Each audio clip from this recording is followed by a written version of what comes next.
اب اگر کوئی خاتون اپنی زندگی میں اپنی مکمل جائیداد تملیک کے ذریعے اپنے بھائی کو تحفہ کر دیتی ہے، اپنے بھائی کو دے دیتی ہے، ٹرانسفر کر دیتی ہے، بھائی کے نام زمین ہو گئی، جائیداد بھائی کے نام ہو گئی، تملیک ہو گئی، انتقالات پاس ہو گئے، اب وہ بہن اپنی زندگی میں خاموش رہتی ہے، کئی سال وہ زندہ بھی رہے اور پھر وہ خاموش رہتی ہے، کبھی کسی انتقال کو تملیک کو چیلنج نہیں کرتی، تو کیا بعد میں اس کی اولاد جو ہے وہ اپنے ماموں پہ دعویٰ کر کے اپنی جگہ اپنی جائیداد واپس لے سکتے ہیں؟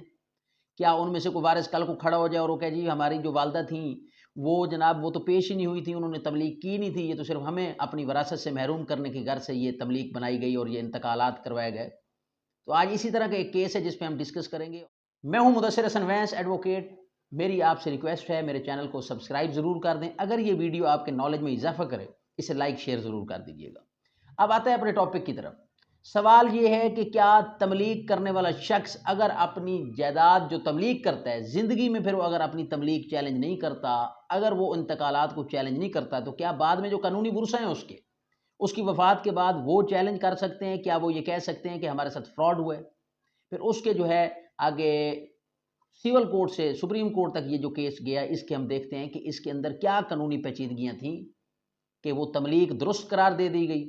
اور وہ جو وارث بننے کا وہ جو دعویٰ کر رہے تھے کہ یہ ہماری وراثت تھی، ہمیں ملنی چاہیے تھی، ان کا کیس سپریم کورٹ سے خارج ہوا۔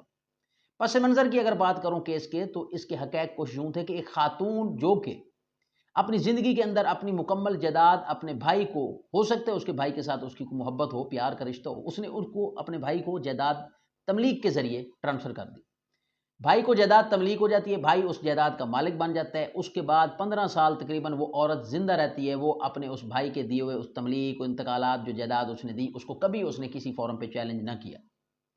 15 سال بعد جب اس کی وفات ہوتی ہے، انتقال ہو جاتا ہے، تو اس کے قانونی ورثہ میں سے ایک وارث جو ہے وہ یہ دعویٰ کر دیتے ہیں، ایک خاتون دعویٰ کرتی ہیں کہ ہمیں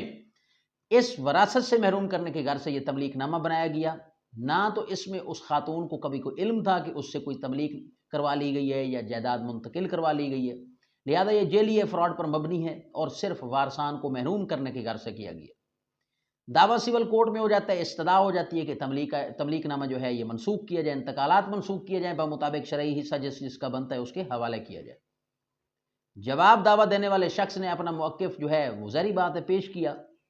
اب بات یہاں پہ شہادتوں پہ جب آتی ہے تو وہ سرکاری گواہوں کو بھی پیش کرتے ہیں، وہ جو جواب دہندہ تھا، وہ جواب دعویٰ دینے والا شخص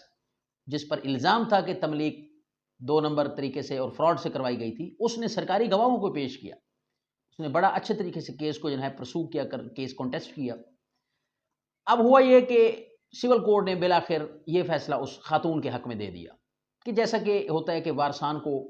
شرعی حصے سے محروم کرنا جو ہے یہ خلاف قانون ہے، خلاف شریعت ہے۔ اب وہ جو فیصلہ ہے وہ سول کورٹ کا اس خاتون کے حق میں آ جاتا ہے۔ اب وہ جو ہے ماموں وہ اس فیصلے کو ڈسٹرکٹ کورٹ میں چیلنج کرتے ہیں، ڈسٹرکٹ کورٹ بھی اس ٹرائل کورٹ کے فیصلے کو برقرار رکھتی ہے۔ اب ڈسٹرکٹ کورٹ کے فیصلے کے خلاف ہائی کورٹ میں فیصلہ جو ہے ڈسٹرکٹ کورٹ کا یہ چیلنج ہو جاتا ہے، تو ہائی کورٹ جو ہے نچلی دونوں عدالتوں کے فیصلوں کو ختم کر دیتی ہے کہ جی ان کی یہ جو فیصلے تھے یہ ان کے اندر قانونی طور پر غلطیاں ہیں، لہذا یہ فیصلے جو ہیں یہ درست نہیں ہیں، لہذا اس طور پر ہائی کورٹ نچلی عدالتوں کے فیصلوں کو کالعدم قرار دے دیتی ہے اور اس شخص کے حق میں فیصلہ کر دیتی ہے اور تملیغ کو درست قرار دے دیا جاتا ہے۔ اب یہ فیصلہ جو ہے اس خاتون کی طرف سے سپریم کورٹ میں چیلنج ہو جاتا ہے، ظاہری بات ہے پھر کیونکہ خاتون کے خلاف آیا، تملیغ درست قرار دے دی گئی۔ اب سپریم کورٹ نے ہائی کورٹ کے اس کے فیصلے کو مزید اس میں توثیق کرتے ہوئے کچھ اصول وضع کیے۔ اہم پوائنٹ جو ہے وہ آپ کے سامنے رکھتا ہوں۔ سپریم کورٹ نے سب سے پہلے تو اس میں یہ دیکھا کہ نچلی عدالت میں جب شہادت پیش کی گئی تو سرکاری گواہوں کو پیش کیا گیا تھا، جس میں پٹواری، تحصیلدار اور نمبردار یہ تمام سرکاری گواہ پیش ہوئے تھے، جنہوں نے یہ تصدیق کی تھی کہ تملیغ کے وقت وہ خاتون خود آئی تھی، مطلب یہ تصدیق ہو گئی تو بات ہی ختم ہو گئی، وہ خود اپنی مرضی سے اپنے بھائی کو تملیغ کر کے جائیداد منتقل کر گئی تھی۔ تو یہ بات جب سامنے آئی سپریم کورٹ کے، تو سپریم کورٹ نے کہا کہ پھر ان شہادتوں کو نچلی عدالتوں نے صحیح طور پر ان کو خوبی نہیں دیکھا گیا، تو لہذا ہائی کورٹ کے فیصلہ درست ہے کہ ہائی کورٹ کے پاس یہ سی پی سی سیکشن 115 کے تحت یہ اختیارات بھی ہیں کہ وہ نچلی عدالتوں کے فیصلے کو مطلب کہ مکمل طور پر بدل سکتی ہے، تو یہ بات بھی واضح ہو گئی اس میں۔ اب سپریم کورٹ نے اس میں یہ بات واضح کر دی کہ کیونکہ سرکاری تمام گواہوں کو پیش کیا گیا اور انہوں نے اس خاتون کی موجودگی کی تصدیق کی کہ وہ موجود تھی اور اس نے خود تملیغ کی تھی، انتقالات سب اس کے علم میں تھا۔ سب سے بڑی بات اس میں یہ وعدے کی گئی کہ اکثر جب ہم بات کرتے ہیں کسی فیصلے کی جس میں یہ کہا جاتا ہے کہ وارثان جو ہبہ چیلنج کرتے ہیں تو ہبہ نامہ اسی شخص کے اوپر ہوتا ہے لازمی کہ وہ ثابت کرے جو اس کا فائدہ اٹھا رہا ہے، مگر یہاں پر معاملہ کچھ تبدیل ہے۔ یہاں پر یہ بات واضح کی گئی کہ صرف یہ الزام کی بنیاد پر کوئی دعویٰ کرنا جو ہے یہ مینٹینیبل نہیں ہے کہ جناب ہماری جو ہے والدہ اس کے ذریعے وہ اس سے فراڈ ہو گیا، وہ تملیغ نہیں اس کی جو ہے موجودگی میں ہوئی تھی، اس کو پتہ بھی نہیں تھا۔ تو یہ خالی جو باتیں ہیں، یہ ان باتوں سے آپ کسی کی تملیغ کو چیلنج کر کے کوئی دعویٰ نہیں کر سکتے جب تک آپ کے پاس ٹھوس ثبوت موجود نہ ہو۔ تو خاتون کیونکہ اس میں ٹھوس ثبوت نہیں دے سکی، وہ یہ ثابت نہیں کر سکی کہ جو وہ دعویٰ کر رہی تھی وہ ثابت نہ کر سکی۔ سب سے بڑی بات اس میں یہ کہی گئی کہ جو تملیغ کرنے والا شخص، جائیداد ہبہ کرنے والا یا گفٹ کرنے والا شخص اپنی زندگی کے 15 سال زندہ رہے اور اس نے کبھی بھی یہ دعویٰ نہ کیا ہو، نہ انتقالات کی منسوخی کا کوئی کیس کیا ہو، نہ ہی کوئی تملیغ چیلنج کی ہو، تو اس کی وفات کے بعد کوئی قانونی وارث کھڑا ہو کر یہ چیلنج نہیں کر سکتا کہ یہ جناب غلط تھا۔ اور پھر 15 سال کی تاخیر جو ہے یہ لیمیٹیشن ہے، یہاں پہ قانونی طور پر اگر آپ کو حق چاہیے تو وقت پر آنا پڑے گا۔ تو یہ 15 سال کی جو تاخیر ہے، ایک تو یہ زائد المیعاد دعویٰ ہو گیا، اس کی وجہ سے مینٹینیبل نہ رہا، اس کی وجہ سے۔ اور دوسرا وہ جو خاتون دعویٰ کر رہی تھی کہ ہماری والدہ کے ساتھ فراڈ ہوا تھا، بھائی نے مطلب کہ بہن سے جو تملیغ جائیداد کروا لی، تو بہن 15 سال زندہ رہی، تو انہوں نے کسی فورم پہ چیلنج نہیں کیا۔ تو ایک تو اب یہ کسی وارث کا حق نہیں ہے کہ وہ آ کر اس تملیغ نامے کو چیلنج کرے۔ کیونکہ جو مالک ہوتا ہے وہ اپنی زندگی کے اندر اگر کسی کو جائیداد دینا چاہتا ہے تو اس کو پورا قانونی طور پر حق ہوتا ہے کہ وہ آزادانہ طور پر دے سکتا ہے۔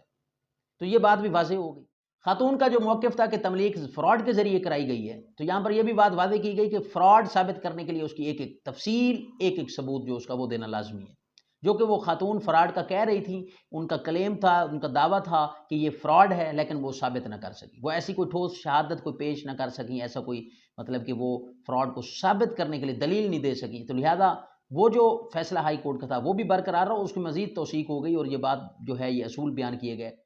اور بالآخر سپریم کورٹ نے یہ تملیغ نامہ درست قرار دے دیا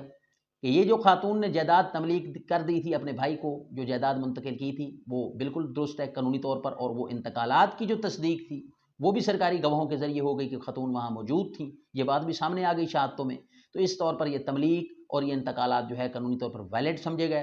اور وہ خاتون جو تھی اس کا کیس وہاں سے خارج ہوا، اور بھائی کے حق میں جو وہ تملیغ نامہ تھا، وہ جائیداد ٹرانسفر جو ہوئی تھی بہن کی طرف سے بھائی کو بذریعہ تملیغ تحفہ، وہ قانونی طور پر درست ثابت ہوئی۔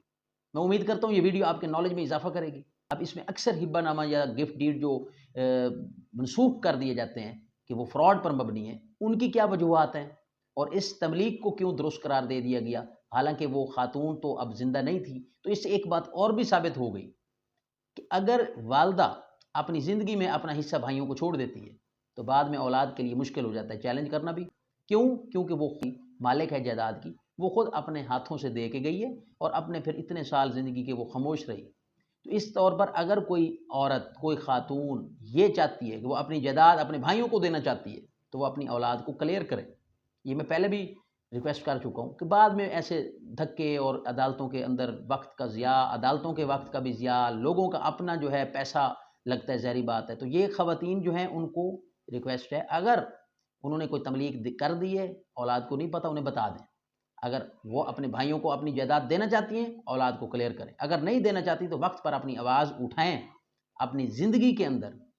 کسی نہ کسی فورم پر جا کر اپنے حق کی آواز اٹھائیں، دعویٰ کریں، چیلنج کریں، کیونکہ ان کی وفات کے بعد یہ مشکل ہو جاتا ہے۔ آئی ہوپ دیٹ کہ یہ ویڈیو آپ کے نالج میں اضافہ کرے گی۔ اگر اس ویڈیو سے آپ کے نالج میں اضافہ ہوا، آپ کو اچھی لگی، اسے لائک شیئر ضرور کر دیجیے گا۔ اپنی رائے جو ہے وہ کامنٹ باکس میں ضرور کیجیے گا۔ یہ ضرور بتائیے گا کہ کیا کوئی عورت اپنے بھائی کو اپنی آزادانہ رضامندگی سے اگر کوئی جائیداد دے دیتی ہے تو کیا یہ اس کا عمل جو ہے یہ درست ہے؟ آپ اس بارے میں کیا سمجھتے ہیں؟ تھینک یو، اللہ حافظ۔